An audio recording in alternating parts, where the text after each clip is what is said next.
Good afternoon, Eric the Racket Scientist here. Happy Labor Day weekend, and today I have this interesting racket. I've got this Kawasaki Lightning 9100 3. So 3 is in Roman numerals, so this would be the, I don't know, third iteration of the Lightning 9100. Could be. Or, I mean, I don't know how they're naming these things. But anyways, that's what it's called. I don't make the rules.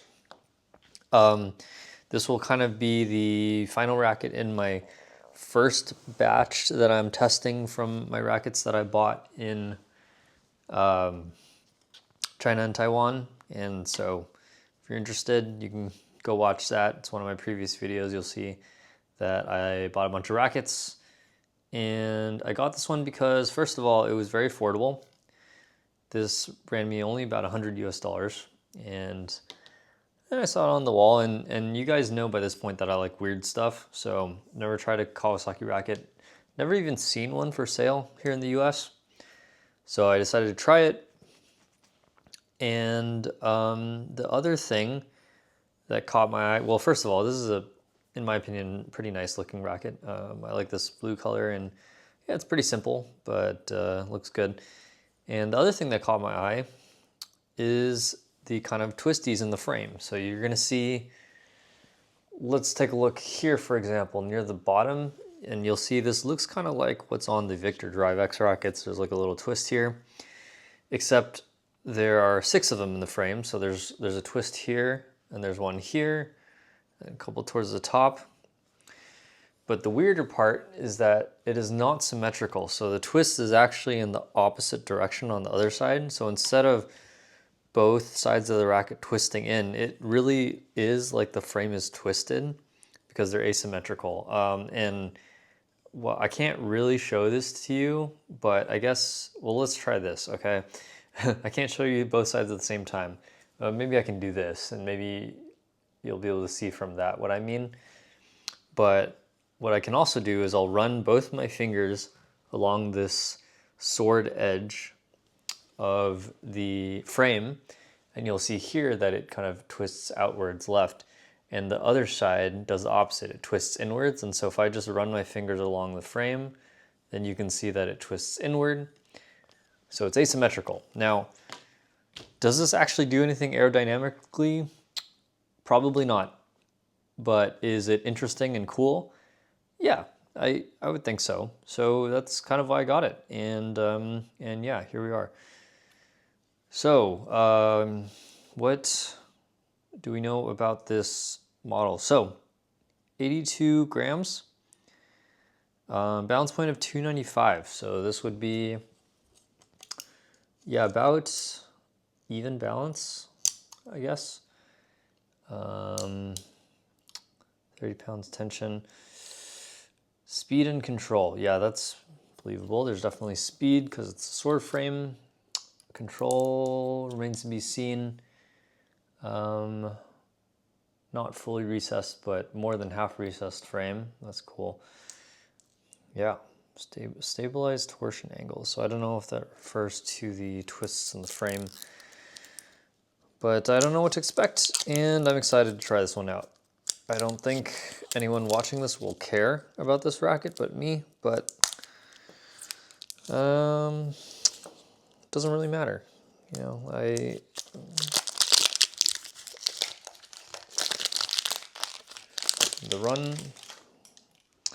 running this channel, so I get to decide what I do. So let's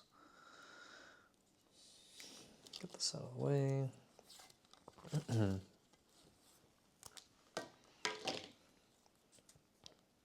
I feel like I've been a bit of on a streak of getting white rackets lately. I remember there was a moment at some point earlier this year where I looked at my wall and I was like, I don't have any pure white rackets, or I don't have a lot of them, even though I do think they look cool. So maybe subconsciously that's what motivated me to pick up this one. So we'll see.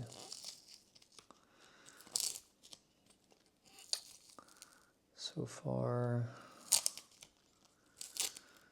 All right. So next question is, how much of a pain is this going to be? Looks like I can get some of it off easily, but I suspect that some of this is going to give me some trouble.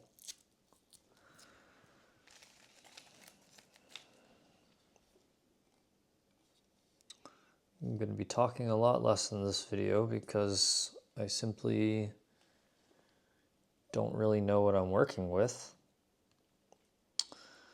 But as far as I can see, well, first of all, where is this made? Okay, this is manufactured in Taiwan, which is good. And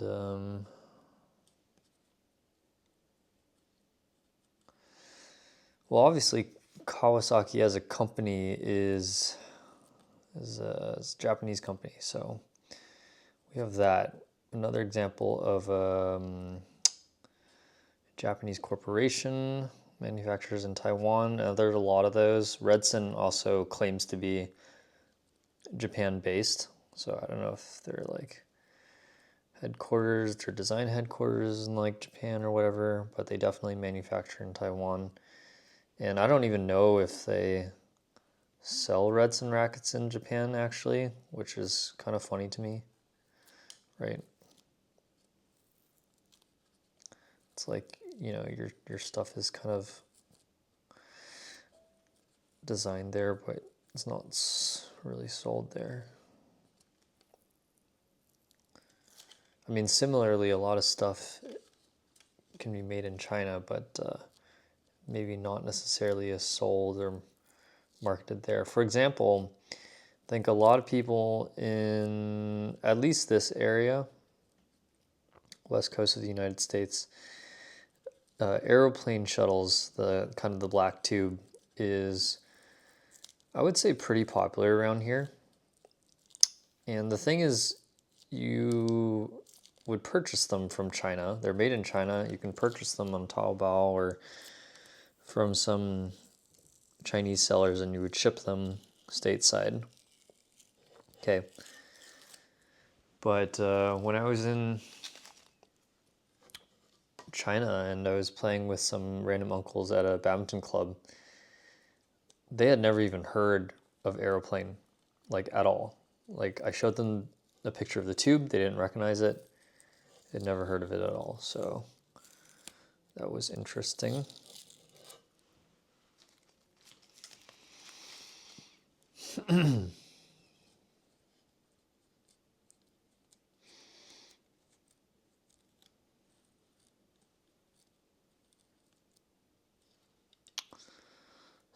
Sticky.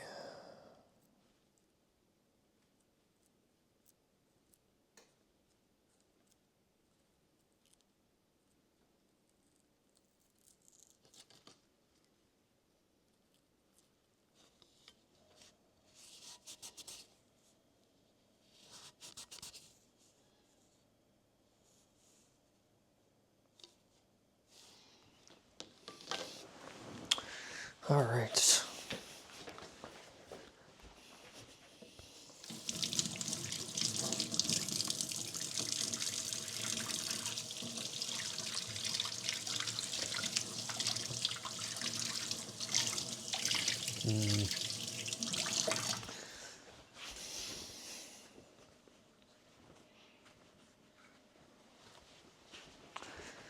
Well, gotta say, definitely not the worst I've done. Not the cleanest, but not the worst by far, not by a long shot. So that's good.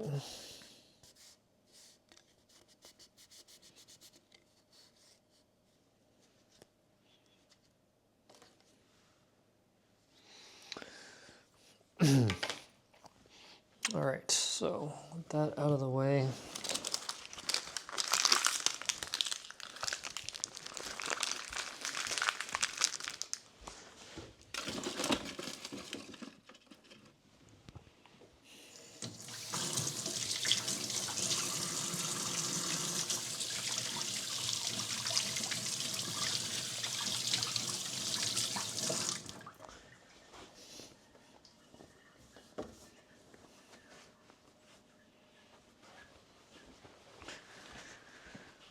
Okay.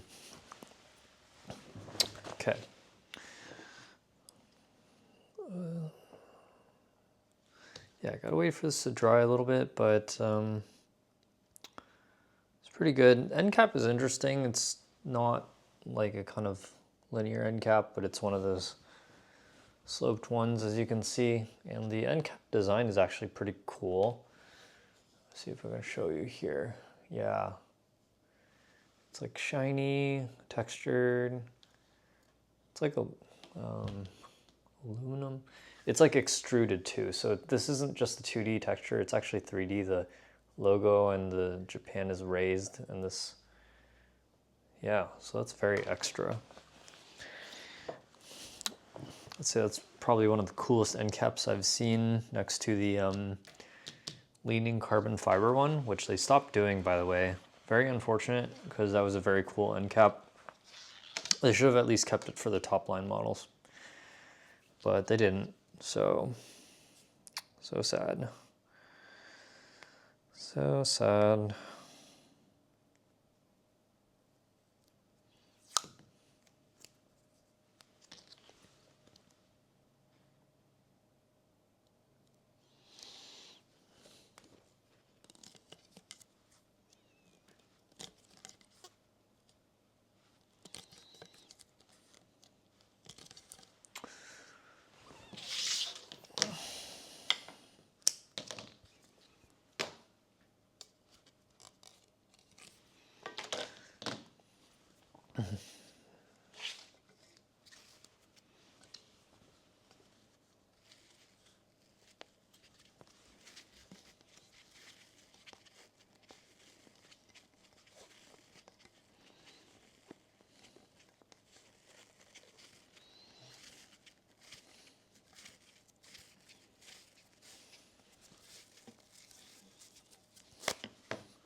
Okay.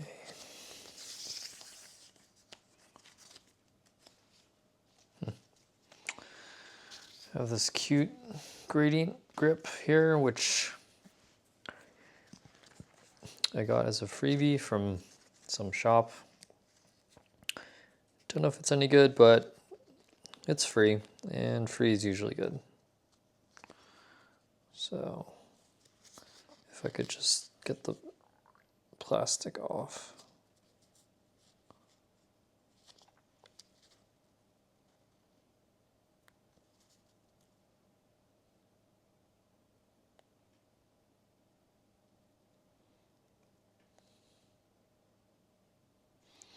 Dude, why is this so hard to get off? This is probably the...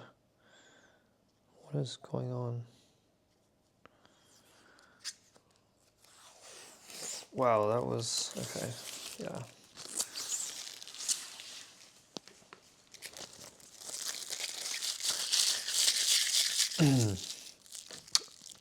I've seen rackets where people will save this plastic and they'll wrap it on the handle. So like in place of the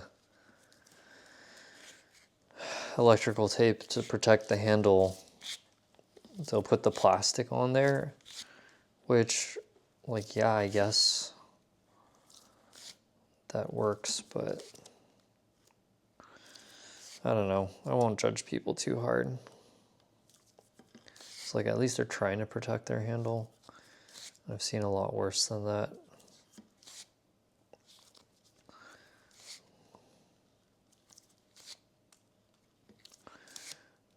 Yep. Like, if you're watching this right now, I want you to ask yourself, do I need to change my grip?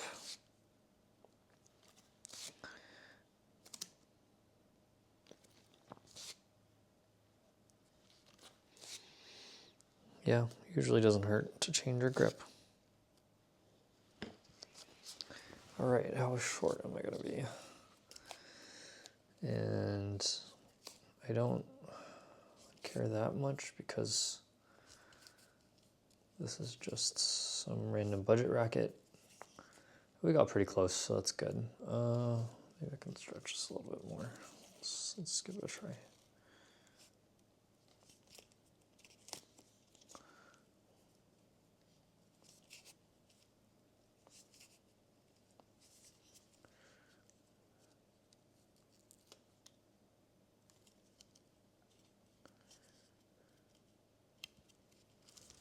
Okay, here we go. That actually looks very nice. Gradient from blue to white. Anyways, quick video. Yep, thanks for watching, and I'll see you in the next one. Might be a week or sometime before I do the next one of these, because these gripping videos, because I've done one batch of rackets to test out maybe over this week and others, but I won't be playing badminton for another couple weeks.